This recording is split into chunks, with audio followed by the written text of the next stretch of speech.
నడినెత్తి వరకు ఎక్కడ పడిపోయాను,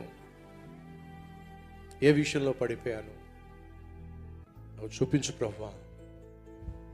అణువణువున కళ్ళల్లో పడిపోతున్నానా, తలంపుల్లో పడిపోతున్నానా, ఊహల్లో పడిపోతున్నానా, చెడ్డ వాటిని వింటున్నానా, మాట్లాడకూడని వాటిని మాట్లాడుతున్నానా, చేయకూడని వాటిని చేస్తున్నానా, వెళ్ళకూడని చోటకి వెళ్తున్నాను. ఎక్కడ ప్రభువా నేను పడిపోతుంది?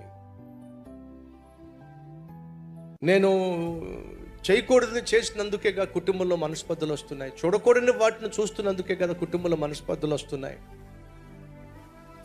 వెళ్ళకూడని చోటుకి వెళ్ళడం వల్లే కదా మన కుటుంబంలో మనస్పర్ధలు వస్తున్నాయి. ఎవరితో మాట్లాడకూడదో వాళ్ళతో మాట్లాడడం వల్లే కదా కుటుంబంలో మనస్పర్ధలు వస్తున్నాయి. అడుగుతున్న సహోదరి సహోదరులు, ఆ సహోదరి అట అణువణువున వెతికింది. ఈ రాత్రి మనం కూడా వెతుక్కోవాలి, అణువణువున వెతకాలి.